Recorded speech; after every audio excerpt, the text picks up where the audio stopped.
한 해 동안 증여받은 사람이 신고하는 증여세는 총 얼마일까요? 2022년 기준 약 6조 8천억 원입니다. 이 방법을 이용하면 얼마나 증여세를 세이브하게 될까? 답은 이를 최대한 활용하면 세금을 내지 않는 걸 넘어 돌려받을 수 있다는 겁니다. 음지에서 양지로 윤회계사입니다. 한 해 동안 상속인이 신고하는 상속세는 얼마일까요? 2022년 기준 약 13조 원입니다. 그럼 한 해 동안 증여받은 사람이 신고하는 증여세는 총 얼마일까요?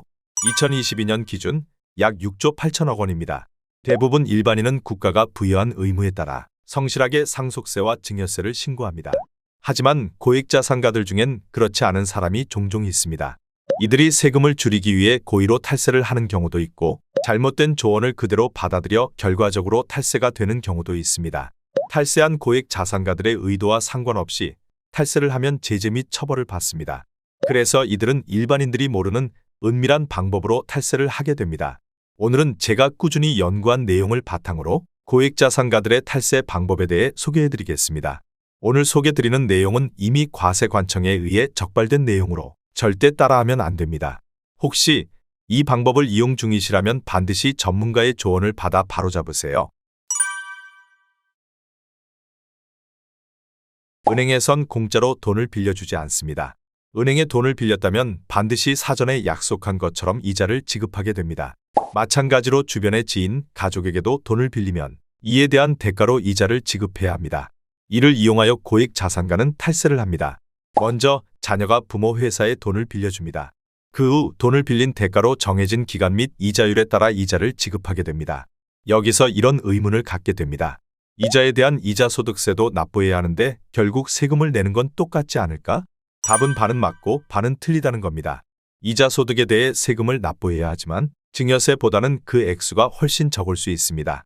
이를 정확히 이해하기 위해선 세금 부과 방식에 대해 이해해야 합니다. 먼저 이자소득세는 연 2천만 원까지는 14% 분리과세하고 이를 넘으면 종합소득세에 합산하여 과세하게 됩니다.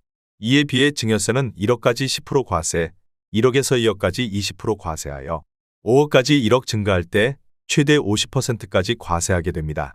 즉, 증여 금액이 1억까지는 유리하나 1억이 넘으면 이자소득세로 매년 2천만 원 지급하는 것이 유리합니다. 그런데 여전히 근본적인 의문이 생길 수 있습니다. 자녀가 부모의 회사에 돈을 빌려주고 이자를 받는 것이 어떻게 탈세가 될 수 있을까? 맞습니다. 정상적으로 부모의 회사가 돈을 필요로 해서 자녀에게 돈을 빌린다면 탈세 문제는 발생하지 않습니다. 그런데 빌려주는 자녀의 돈이 부모의 돈이라면 얘기는 완전히 달라집니다. 즉 부모의 돈이 자녀에게 이체되고 자녀가 이를 부모 회사에 이체하여 이에 대한 이자를 받으면 이는 명백히 탈세입니다. 자녀의 대여금 출처가 중요한 것입니다. 첫 번째 방법의 경우 고전적으로 고액자산가들이 자녀에게 편법 증여하는 방법입니다. 그런 만큼 국세청에서 이를 식별하는 방법도 발달하였습니다. 자금 이체 거래 내역이 모두 남는 만큼 이는 탈세 조사에 쉬운 타겟이 됩니다. 세금계산서에 대해선 한 번씩 들어봤을 겁니다. 두 번째 방법을 알기 위해선 세금계산서가 발행되는 원리에 대해서 알아야 합니다. 간단히 설명해 보겠습니다. 쉽게 말해 물건을 사고 대금을 지급하면 상대가 발행해 주는 것으로 내가 상대로부터 물건을 매입했다는 적격한 증빙이 됩니다. 사업을 단순화하면 물건을 매입하여 이를 더 높은 가격에 판매하여 그 차익만큼 이득을 보는 것입니다. 이때 이 차익인 이윤의 세율을 곱해 세금을 부과하게 됩니다. 이게 법인세와 사업소득세를 부과하는 원리입니다. 그렇다면 과세관청에선 매출과 매입을 관리하는 것이 중요합니다. 이러한 매출과 매입은 기본적으로 세금계산서를 발행하는 것을 통해 관리됩니다. 다시 세금계산서로 돌아가서 상대방으로부터 물건을 매입한 나는 세금계산서를 발행받게 되고 이를 근거로 상대방에게 돈을 지불하게 됩니다. 그렇다면 과세관청에선 매입에 대한 적격 증빙인 세금계산서가 발행되었고 계좌로 대금을 이체하였으므로 정상적인 거래로 판단하게 됩니다.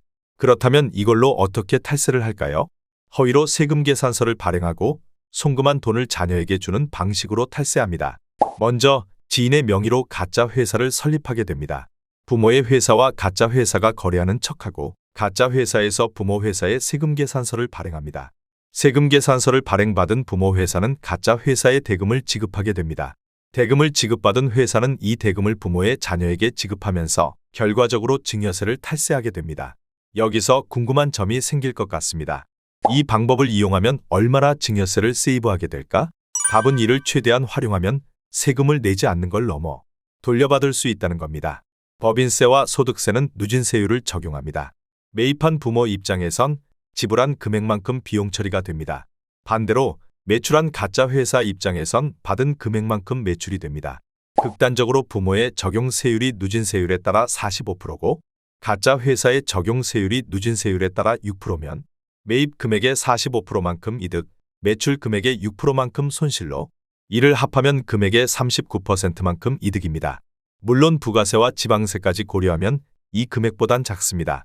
두 번째 소개드린 방법도 고전적인 방법으로 과거 탈세 컨설팅의 한 가지 방법이었습니다. 오늘 소개드린 두 가지 탈세 방법 외에 제가 연구한 방법에 따르면 수백 개가 넘는 탈세 방법이 있습니다. 아니, 현재도 새로운 탈세 방법이 만들어지고 있습니다. 누군가는 공정을 외치고 있으나 누군가는 뒤에서 공정의 질서를 파괴하고 있습니다. 대부분의 사람들이 사회 구성원들의 최소 약속인 법 질서를 따르는 동안 소수의 사람들은 이를 비웃으며 법을 이용하여 일탈 중입니다. 세상의 비밀은 없듯 탈세와 같은 잘못된 행동도 결국 드러나게 되어 있습니다. 다시 한번 말씀드리지만 오늘 소개드린 내용은 이미 과세관청에서 탈세로 적발한 내용입니다. 세상을 속이며 탈세를 생각하지 말고 합법적인 방법으로 절세하는 방법을 생각하세요. 정부 지원금 등 정부의 지원 제도도 많으니 전문가의 조언을 받아 이를 최대한 활용하세요. 이상 음지에서 양지로 윤회계사였습니다. 음지에서 양지를 꿈꾸는 사람들은 구독과 좋아요 부탁드립니다. 감사합니다.